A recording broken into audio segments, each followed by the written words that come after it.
Hi, it's Rich Schnabel here, and I want to share with you some practical ideas from our Rich Mind program. I'm guessing that you're aware that a rich mind is a mindset that is healthy, happy, prosperous, and full of enthusiasm with a can-do attitude. Though, from time to time, we allow people and circumstances to negatively affect us. Your mindset is like a precursor to your life. The stuff that is in your mind today eventually manifests itself into your life, and so your life becomes a mirror of your thinking. If you want a richer life, it is important to protect your mindset because thoughts do become things, and your mindset is a precious tool. After all, your mind is where everything begins: your imagination, your productivity, your tomorrow. But today I wanted to share 7 strategies for a rich mind and to protect your mindset to ensure that you're not adversely affected by the people and events around you. Because when you stop investing in your rich mind, you start thinking poorly. And so your mindset alters your life to mirror its thinking. So let's work backwards from number 7 right up to my number 1 strategy for a rich mind. Number 7, read positive material daily. I usually read between 20 to 50 books a year, and I ensure that those books add to my life. I aim to learn something new or gain some positive value for me or others. They don't distract me from my main game. I know that reading positive material daily keeps my mind and my attitude healthy. Avoid negative news or movies. Movies are made to entertain you and they will sell more at the box office. If the movie moves you, your unconscious mind is watching that stuff and it's all going actually into your mind. Regardless of how you think, you can protect yourself. For this reason, watch joyful movies, uplifting movies, not horror or violence, because that stuff is cancer to your mind. Media outlets around the news monitor their audience and readership very closely and know that negative news sells better than positive news. Negative news activates your amygdala, which is your fear center in your brain, and gets your attention. And positive advertising stands out better in negative news than it does in positive news. And that applies to social media as well. For example, did you know that 75% of the news that you watch today actually came from press releases? Here is a thing that I subscribe to, SourceBottle, which is journalists often reaching out to people like myself and others who can provide information to media outlets. Now, you'll notice here, have you had a bad experience with a baby modeling agency? There's only one sort of piece of information that they're actually looking for. This is how news works, and if you think that news isn't biased, well, a lot of the times, unfortunately, it is. Now, you might be thinking, what if I miss out on the latest breaking news, important news? Well, if it's that important, someone will tell you about it. Have you ever realized that that is scarcity thinking? Anytime you do something for fear of missing out, you're investing in scarcity. I know some people need to watch news to keep abreast for business. Just keep it to a minimum. I'll buy a newspaper every now and again, but prefer the Sunday papers, which take a more relaxed tone.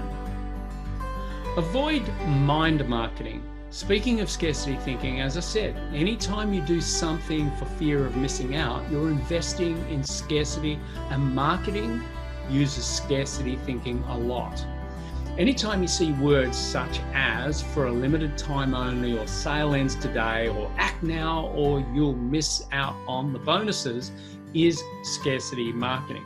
I too have used these methods in marketing because they work. However, my purchasing strategy is to know what I want, and I research the market instead of succumbing to fear or peer purchasing. And instead, I buy when the price is right, knowing full well in advance what I want to buy. So I'm not buying out of fear. Walk away from arguments is number 4. How many times have you walked into an argument? Someone said that trigger word like Back to the Future when Biff says to Marty, "What are you, Chicken McFly?"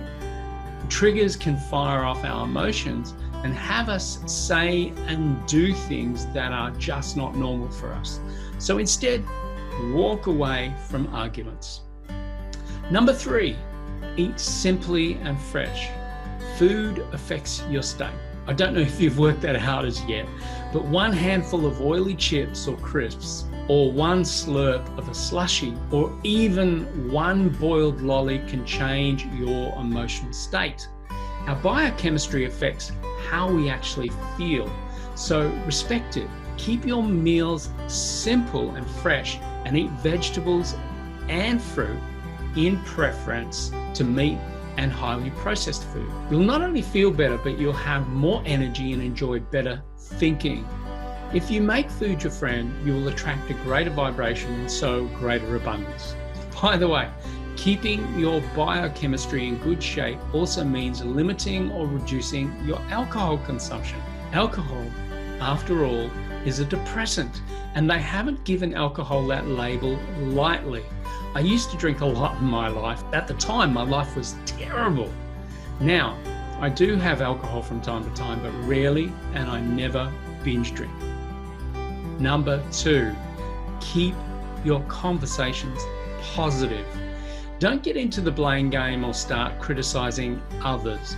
It's probably the easiest thing to do, as many of us don't realize that we're actually aiming to build rapport and have others like us by agreeing with them. But it can be hugely destructive to your chi, your energy, and your mindset. My number 1 is choose your friends wisely. No doubt you've heard it said that your net worth is plus or minus 30% of your 5 closest friends. Why? Because birds of a feather flock together. Because most of us like to relax into our thinking, so we become unconscious very quickly. And so soon, we're not even conscious of what we're saying or doing among friends. Because for most, it's more important to be liked than like what we're saying or doing. If you don't like the lives of the people around you, then there's only one thing you can do. If you want to change the people around you, change the people around you. Yes, while that sounds like just one option, it's actually 2 strategies, not 1. You might have to spool this video back to get it if you haven't already. One way of physically changing the people around you is by physically changing the people around you, is to slowly reduce your contact instead of abruptly cutting them off. And if you're still trying to work out what the other way of changing people around you is, well, here's what I'd do. I would give them copies of positive material, such as I would give them copies of the books that I've written to improve their lives. Some of my old friends who didn't want to change slowly reduced their contact with me after receiving positive material, and eventually we called each other only at birthdays, and for some, not at all. I liked some of my school friends, but I didn't like their lives, and so we eventually went our own way. Change, as you know, is not always easy, but it's so often simple. So here they are. Number 1, choose your friends wisely. Number 2, keep your conversations positive. Number 3, eat simply and fresh. Number 4, walk away from arguments. Number 5, avoid mind marketing. Number 6, avoid negative news or negative movies. Number 7, read positive material daily. These are my top 7 strategies for a rich mind and to protect your mindset. My name is Rick Schnabel from Life Beyond Limits, and if you enjoyed this video, give it a thumbs up and perhaps click on the little YouTube bell below to get future videos from me. And if you haven't tried our Rich Mind program for just $7, you can improve how you think and what you create in this life. It's an amazing program. Click on the link below to check it out. We can all live a life beyond limits. It's a richer way to think. Bye for now.